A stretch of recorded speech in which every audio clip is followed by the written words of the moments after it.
আমাদের সাথে গল্প করতে চলে এলাম একটু। টেট পরীক্ষা দিতে দিতে বুড়ি হয়ে যাব আমি জানি।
তো মা আমাকে সবুজ কালারের শাড়িটা ফার্স্টে দিয়েছিল, তারপর মা বললো না ওটা না এটা পর।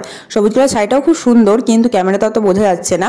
তারপর আমাকে এই শাড়িটা দিয়েছে, এই শাড়িটা আমার বেশ পছন্দ হয়েছে। এটা 20 বছর আগেকার শাড়ি কিন্তু এত পরিমাণ গ্লেজ দিচ্ছে কি বলবো, দারুণ লাগছে দেখতে।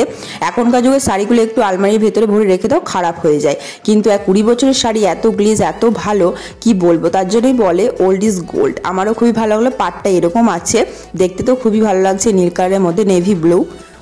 তো বন্ধুরা আমি রেডি হয়ে গিয়েছি, দেখো এই শাড়িটা পরেছি আর এই ব্লাউজটা পরেছি।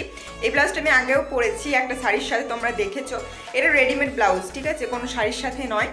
আর আমি এটা পরে এলাম নেকলেসটা, মানে এটাও পরেছি, এটার সাথে ম্যাচিং হয়ে গেল তাই পরে নিলাম। তো চলো এখন ঝটপট আমি আমার শর্টগুলো বানিয়ে নিই। আর কেমন লাগছে শাঁকচুন্নি না ভালো সেটা কমেন্টে জানিও। অনেক দিন পর বরের সাথে ভিডিও কলে কথা হলো, তো আমি সাজুগুজু করেছিলাম, ওই জন্য ওকে বললাম ভিডিও কল করো, দেখো আমি কেমন সেজেছি। সেই জন্য ভিডিও কল করেছে, কিন্তু এত পরিমাণ ব্যস্ত বারবার অন্যদিকে ওকে তাকাতে হচ্ছে। কিছু বলতে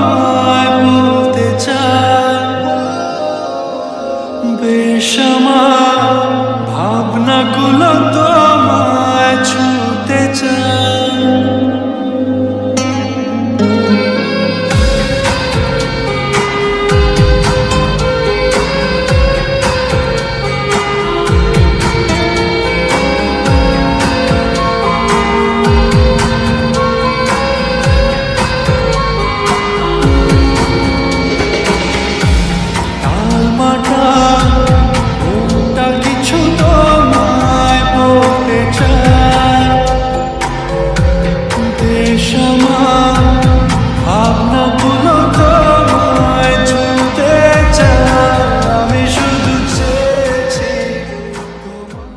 বরের সাথে ভিডিও কলে কথা বলার পর ফোনটা স্ট্যান্ডে লাগিয়ে একদম নাচানাচি করে ঝাঁকাস ঝাঁকাস ভিডিও বানিয়ে নিয়েছি।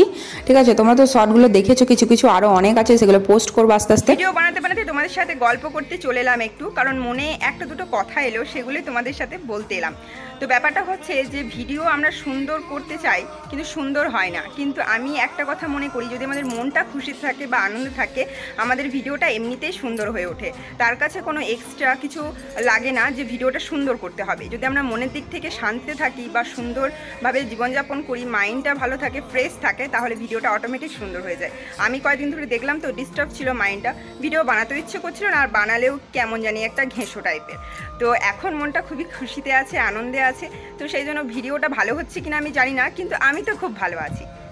আর আরেকটা কথা বন্ধুরা, অনেকেই এখনও অবধি স্ট্যাটাস দিয়ে চলেছে যে 2022টা আমার কাছে অনেক খারাপ, এই খারাপ ওই খারাপ, সে নিজের মতো। কিন্তু আমার দিক থেকে আমি বলবো আমার কাছে 2022টা খুবই স্পেশাল। কারণ এই সালে আমি আমার নিজের মনের মানুষকে আমার জীবনসঙ্গী হিসেবে পেয়েছি, আর তার প্রেমিকা থেকে আমি তার স্ত্রী হয়ে জীবন কাটাতে পারছি তার সাথে সারা জীবন। এভাবেই আমরা দুজনে থাকতে চাই, ঠিক আছে? তো আমার মতো আমার একটা বান্ধবীরও সেম কন্ডিশন হবে। কারণ ও তোমাদের সাথে গল্প করতে করতেই তোমার দাদাভাই ফোন করলো, তার বাকি কথাটা বলা হলো না, তো এখন বলে দিচ্ছি যে আমার কাছে যেমন 2022টা অনেক স্পেশাল, তেমনি আমার একটা ফ্রেন্ডের কাছেও অনেক স্পেশাল হবে। তার কারণ হচ্ছে তারও বিয়ে হয়েছে 2022 নভেম্বরে, ঠিক আছে? আর আমার বিয়ে হয়েছিল ফেব্রুয়ারি। তো আমার দুজনের কাছে অবশ্যই স্পেশাল। আমার মতো আরও অনেকেই আছে যাদের কাছে 2022টা অনেক স্পেশাল। নিজের মনের মানুষকে যারা পেয়েছো তাদের কাছে তো অনেক স্পেশাল। তো আমার আরেকটা কথা হচ্ছে, ক্যালেন্ডারের সালটাই পাল্টাবে, নিজের জীবনটা নয়। সুখ দুঃখ মিলেই কিন্তু জীবনটা থাকে। এমনটা নয় যে এই বছরে তোমার সারা বছরটা সুখে কাটবে বা আগের বছরে সারা জীবন দুঃখেই কাটবে, এরকম কিন্তু নয়। সুখ দুঃখ সব মিলিয়েই জীবনটা চলে। তো সে যে বছরই হোক না কেন, সবাইকে আবারও জানাচ্ছি হ্যাপি নিউ ইয়ার। এই বছরটা আমিই চাইবো সবারই খুবই ভালো কাটুক, সবাই আনন্দে থাকো। আমার জন্য কিন্তু বলো, ঠিক আছে? তো আমার ভিডিও বানানো তো কমপ্লিট হয়ে গেছে, বানাতে বানাতে খিদে পেয়ে গেছিলো। তো আমার মা এসেছিলো কিছুক্ষণ আগে, লেবু দিয়ে গেছে আমাকে, সেটা এখন খাচ্ছি।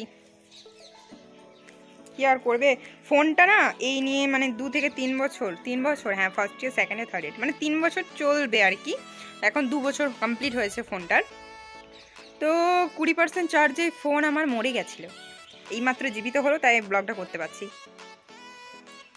ফোনের যা অবস্থা হয়ে গেছে, এবার এখানে চার্জ দিতে হবে, নইলে আবার মরে যাবে। তো আমার ভিডিও বানানো হয়ে গেছে, আর বানাবো না।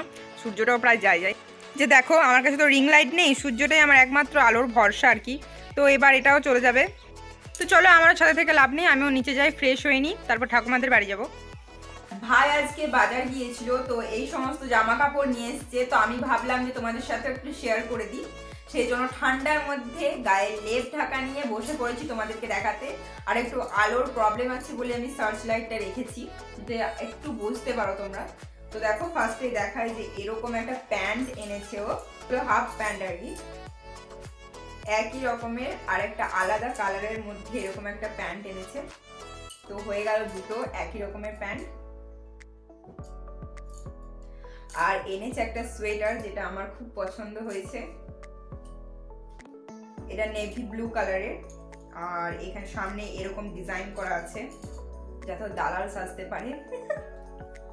তাই ভেবো না, পকেট দুটো আলাদা, একই সেম, মানে ভেতরে এরকম ধরনের কাপড় দেওয়া আছে যেগুলো শরীরটাকে অনেকটাই গরম রাখবে, ঠিক আছে? তো এই হলো একটা সোয়েটার।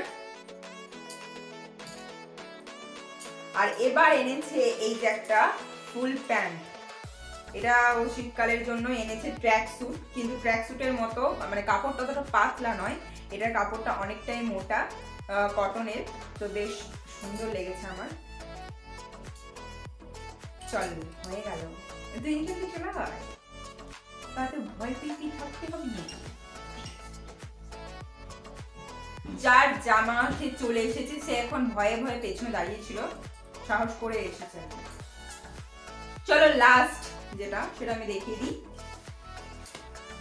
সেটা হচ্ছে এই যে দেখো কত সুন্দর। এগুলো তো স্পোর্টস এর ক্ষেত্রে, যারা স্পোর্টসম্যান আর কি, তাদের ক্ষেত্রে খুবই হেল্প করে, ঠিক আছে? তো এইরকম একটা জ্যাকেট এনেছো। চুপ করতে। দেখো ভেতরটা এইরকম ব্ল্যাক, ঠিক আছে? তো এই হয়ে গেল ওর শীতকালের জামা প্যান্ট। এখনো আরো নেবে, হয়তো ওর ইচ্ছে হলে ও নেবে, আর না হলেও নেবে না। তোর কি ইচ্ছে, তুই কি নিবি? এখন তো জামা নিবি,